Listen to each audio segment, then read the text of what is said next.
Welcome back, everyone. David at Sign and Slabbed with a little hint as to what today's mail day is about, or actually auction wins is what I should call it.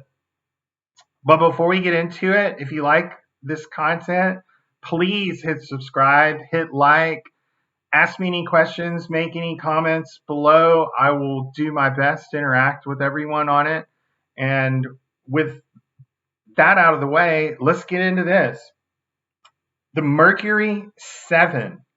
These were your original American astronauts. These guys created a profession that didn't exist prior to them. And this group, I believe, was selected in 1959 and then started doing missions shortly thereafter. And so this piece is basically a piece of notebook paper that was signed by all 7 of them.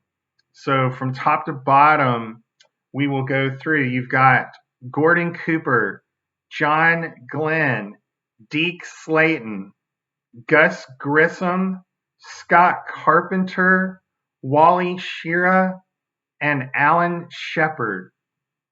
So this group, having all of these on one item is, to me is incredibly special, especially considering that, they're all period signatures because Gus Grissom passed away in a fire on the launch pad in the mid 60s. And so his autograph is pretty rare just because of that.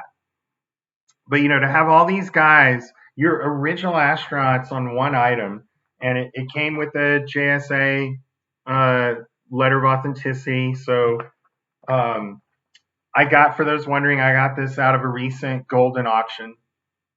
But in terms of why I collect this, so I really do like the historical stuff. People know that I collect a lot of presidents. I do a little bit of entertainment and things on the side too. But I've been collecting a little bit of astronaut type stuff. So I have cuts of Neil Armstrong, Buzz Aldrin, Michael Collins. That was your, first guys to walk on the moon in Armstrong and Aldrin. But when I was thinking about kind of putting together a few items within that, space and astronaut genre, I mean, the Mercury 7 was a group that came right to the top. And so I've got several of these guys as singles. But when I saw this, singular piece with all 7 signatures on there, I just had to have it. So, I think my plan with this is to frame it up maybe with a couple of photos with their names on it too. Although I'm not, you don't necessarily need their names. Like the great thing about these old signatures, people were just, and I'm guilty of this, people were just so much better about actually writing out their name. Like when you look at it, you can read it. You don't need to be some sort of handwriting expert or scientist to be able to figure out what these things say. And so, the reason I've kind of gotten interested in the astronaut stuff is, I think as we continue to approach sort of space travel as a thing and start to return a lot of the multi-person manned missions to other places, I suspect that in the public consciousness, sort of the history of the space program will come back to the front. I was someone who grew up with all of the different space shuttle missions.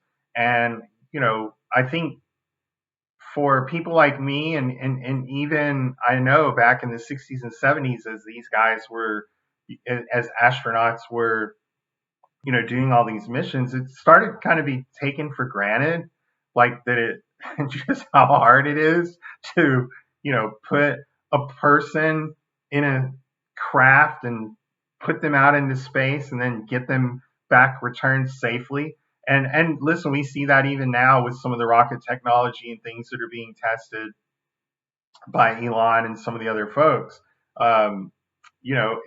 It's not as easy as it looks. It's very expensive, and it still can be extremely dangerous.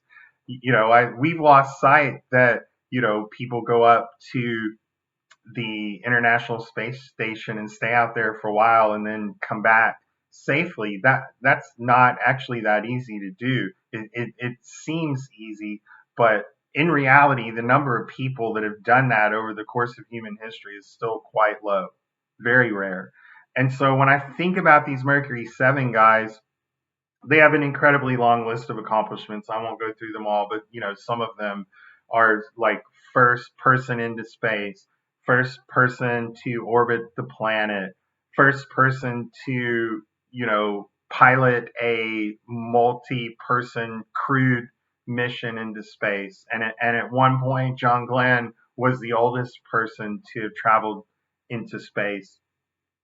These guys were, they were pioneers, and they were kind of cowboys in a way. If you think about it, none of these things had really been tested out. These were your crash test dummies in a sense, that were putting on their suit, saddling up on the back of rockets and super fast airplanes, and just taking off to find out what was out there.